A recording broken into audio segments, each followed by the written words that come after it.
और वैसन बात है, आप वैसन बोल रहे हैं तो हम उतरवा दे सकते हैं आगे। तो जी हाँ, नमस्कार दोस्तों, मैं हूं जितन कुमार और आप सभी का स्वागत करते हैं आपका YouTube channel crack Bhojpuri news में। तो जी हाँ, मैं आप सभी को बता दूं कि आकाश बिहारी ने जो पासवान समाज के बेटी पे गाना गाया था, उस सॉन्ग के लेकर बहुत चर्चे चल रहे हैं भोजपुरी इंडस्ट्री में, यानी पासवान समाज के सिंगर पे।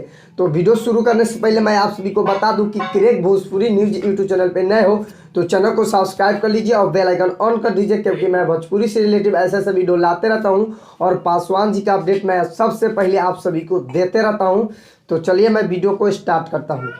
तो जी हाँ, मैं आप सभी को बता दूं कि आकाश बिहारी ने जो पासवान समाज के बेटी पे गाना गाया था, उस सॉन्ग के लेकर भोजपुरी इंडस्ट्री पासवान सिंगर माने कितने चर्चे हो रहे हैं मैं आप सभी को बता दे रहा हूँ कि बहुत सारा चर्चा हो रहा है भोजपुरी इंडस्ट्री में पासवान समाज में, जो कि आकाश बिहारी ये पासवान समाज के बेटी पर गाना गा दिया था। उसको नहीं गाना चाहिए था, किसी के माने किसी जाति के माने बहन बेटी पे नहीं गाना चाहिए था। कोई भी सिंगर हो उसको नहीं गाना चाहिए था।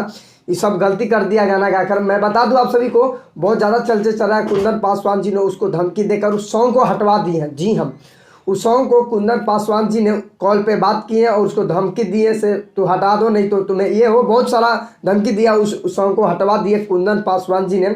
और रमेश बहुत सारा मैंने इस पासवान सिंगर है, जैसे कि रमेश सिंह, सिंटू बिहारी, गौतम सिंह पासवान, कुंदन बिहारी, तूफान राज, ये सब मिलकर उस सॉन्ग को हटवा दिए हैं। मैं आप सभी को बता दूं कि बहुत सिंगर पासवान के मिलकर वो पासवान समाज पे जो बेटी बहन पे गाना गाया था, उस सॉन्ग को हटवा दिए हैं। कुंदन पासवान जी ने खुद कॉल रिकॉर्डिंग हमारे पास भेजे हैं, मैं सुना हूँ, और कुंदन पासवान जी ने उसको ज़्यादा से ज़्यादा धमकी दिया और सॉन्ग को हटवा दिया।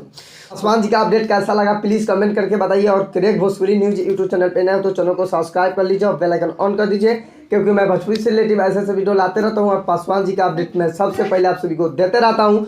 तो मिलते हैं नेक्स्ट अपडेट के साथ, तब तक के लिए जय हिंद, जय भारत, लव यू और भोजपुरी समाज।